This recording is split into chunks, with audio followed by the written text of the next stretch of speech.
sur l'analyse univariée ou encore les séries chronologiques ou séries temporaires ou encore les time series. Donc, il sera question dans ces modules de voir comment on peut créer une série temporelle. Il sera aussi question de voir comment faire les études sur les séries temporaires, principalement la stationnarité. Et puis, il sera question de voir comment faire l'analyse univariée. Par l'analyse univariée, on va sous-entendre les modèles R et les modèles Mark, ce qui va nous donner les modèles composés en modèle Harriman. Alors, sans plus univarié. Alors, nous commençons par le premier point de notre module, la création des séries temporaires. Alors, pour créer la série temporaire, comme vous savez, il y a une différence entre les données présentées en série temporaire, les données présentées en panel, et puis les données présentées en coupe transversale. Ici, quand il s'agit des séries temporaires, c'est-à-dire les données suivent une chronologie, sont liées au temps. Donc, c'est ainsi qu'on parle des séries temporelles. Donc, c'est lié au temps. Alors, il faut qu'il y ait une variable dans votre base qui définit les temps. Alors, la variable qui définit les temps peut être créée. Donc, au lieu de saisir manuellement les années ou bien les semestres ou les mois ou, c'est pas moi, les semaines, vous pouvez créer directement une variable, votre variable temporelle. Alors, pour créer la variable temporelle, on peut recourir à la commande generate time 1 égale sous barre n. Quand vous mettez time 1 sous barre n, vous allez voir ce que ça va faire. Ça va nous donner une série. Donc là, j'ai créé une série qui commence par 1 jusqu'à 48 là. Donc ça suit les nombres d'observation. Donc s'il y avait 100 observations ici, ça allait, ma série temporaire allait se limiter à 100. Donc le nombre ici de ma série, ça c'est en fonction du nombre d'observations que j'ai là. Ok. Alors du fait qu'on avait mis time n, ça suit que ça numérotait les n, les nombres d'observations. Alors si vous voulez que ça commence par 2 par exemple, ici là, je mets, j'exécute, là ça va commencer par 1, ça va commencer par 2. Vous voyez, par exemple là on a time 2, ça commence par 2. Donc le n plus ici, les 1 ici définit la période précédente, la période précédente la période qui précède les comptages. Là ici, donc on voit que les comptages va partir après 1. C'est ainsi qu'on a 2 et jusqu'à la fin. Si vous voulez que ça commence par 0, vous n'avez qu'à mettre n-1. Donc, au lieu de commencer par n1, ça va commencer par n-1. Donc, ça va ce qui va donner 0. Donc là, vous avez un comptage qui va de 0 jusqu'à le nombre d'observations. Alors, vous pouvez aussi créer une série avec des dates bien déterminées. Supposons que nous voulons nos données partent de 1960, premier trimestre de 1960 jusqu'à la fin. Donc là, vous mettrez time égale tki. Donc les qui là, c'est pour dire que ce sont les quarters, non, les trimestres. Entre parenthèses, vous mettez la date de l'année. Oui, on a 1960 et puis qui 1. Donc ça va commencer par qui 1 plus n sous barre n plus 1. Alors quand on met n plus 1, donc ça commencera par QD, comme on l'a vu là. Si on veut que ça commence par qui 1, on mettra plus sous barre n, carrément. Mais attention, quand vous mettez ça, ça ne vous donne pas la série directement avec on va essayer, ça ne va pas donner la série avec les années déjà définies. Il faut en plus définir les formats de votre time, de votre série. On va voir quand nous exécutons ici. Donc ici, pour que nous commencions avec 1960, j'exécute. Voilà. Donc là, ça me donne une série juste avec des 1, 2, 3, avec les comptages des nombres d'observation. C'est comme ce qu'on avait fait avec n. Maintenant, pour définir ici qu'il s'agit des trimestres, ok, qu'il s'agit des trimestres, j'ai mis format time 4. Donc, je vais définir le format de ma série ici. Je vais définir le format de ma série time 4. Ouais, là, ça n'a fait que les comptages. Ça n'a défini qu'une série temporelle, mais ça n'a pas encore défini le format de cette série temporelle. Malgré qu'on avait on avait défini l'année, tout ça. Alors, pour définir le format de cette série, j'ai mis format, j'ai mis le nom de la variable time 4 ou time 4, pourcentage TQ. Les TQ ici, c'est pour dire que les formats là, sont des quateurs, ce sont des trimestres. Donc, quand je les quitte, vous allez voir que ça a changé directement la série. OK? Ça a changé directement la série. Donc là, vous avez 1960 Q2, Q3, Q4, Q4. On avait mis quoi? Ah oui. On avait mis N, c'est ça, oui. Donc là, il faut partir normalement. Mettons ici, time 5. Oui, on définit le format. Voilà. Ici, j'ai les formats, j'ai défini ça mensuellement. Donc, j'ai mis TM. Les M, c'est pour dire les mois, les mensuels. Ça partit de 1960 jusqu'à là. OK? Alors, voilà. Supposons que nous voulons définir, commencer à une année, commencer après, c'est pas moi, les comptages que ça commence à 140. OK? Au lieu de commencer par 1 ou par 0, on veut que ça commence par 140. Il faut retenir que Stata, par défaut, commence les comptages à partir de 1960. Donc, quand vous définissez ici, vous partez des 140, c'est en fonction, la première observation sera 1960. Donc là, ici, je mets TimeD, on avait déjà, je vais supprimer la variable TimeD pour me permettre de créer une nouvelle variable TimeD. Alors, generate TimeD, n plus 139, donc les comptages vont commencer à 140. Voilà, nous avons les comptages qui vont à 140. Je vais définir cette série-ci en trimestre. Je mets le format TimeD trimestre TQ. Voilà, c'est défini en trimestre. Qui 1, qui 2, qui TQ. Vous allez dire ça, commencer directement à 1995-95.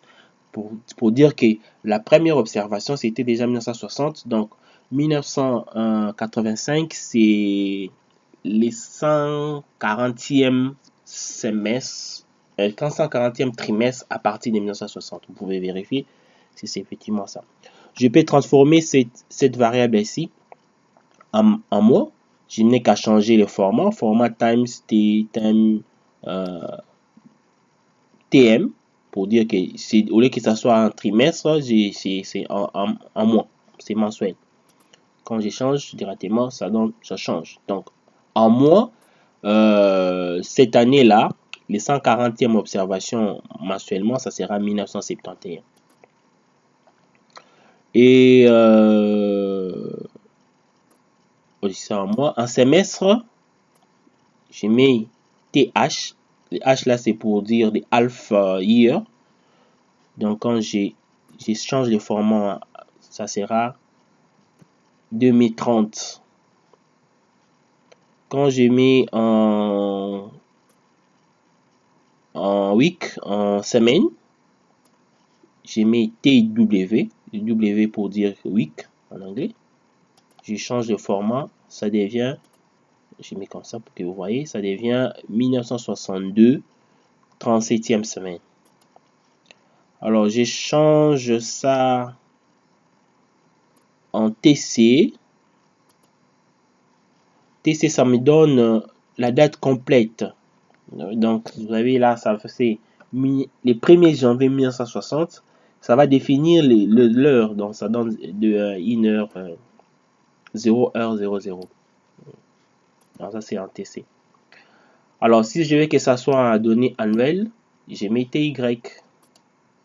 Alors quand je mets TY, ça me donne un données annuelle. Donc là vous avez en données annuelles, vous avez 0,140. Ce n'est plus 140, mais ça donne 0,140. Ça veut dire 0,140, c'est pour dire que les données sont définies en année.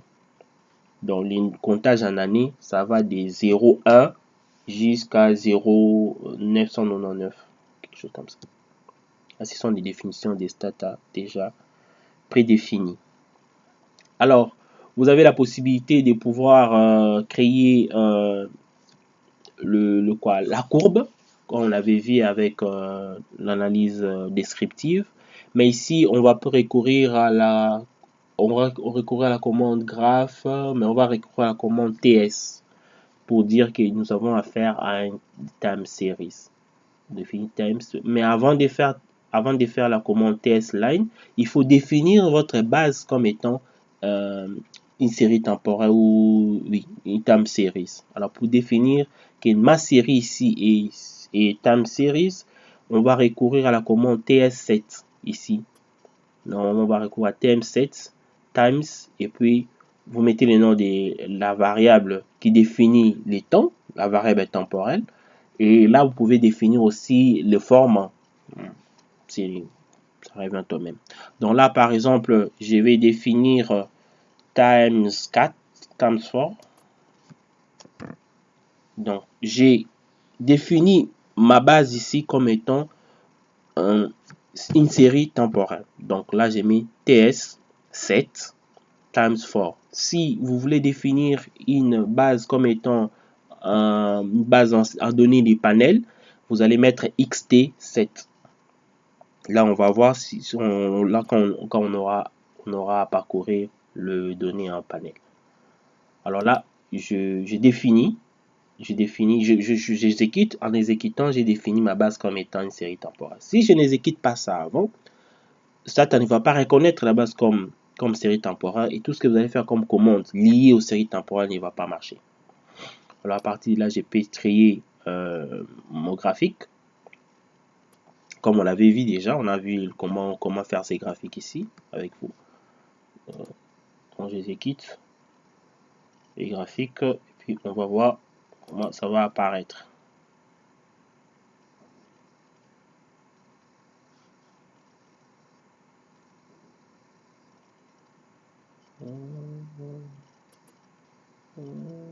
Donc de là à définir, c'est pas.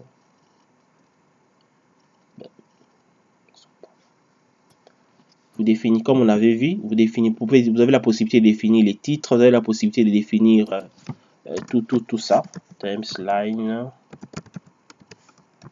PIB. Je m'en devrais, PIB est défini ici. Ouais. Si on fait ça rapidement.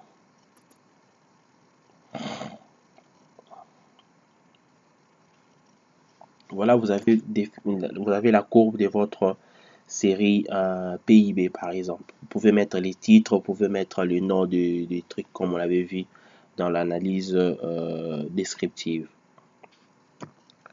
Voilà.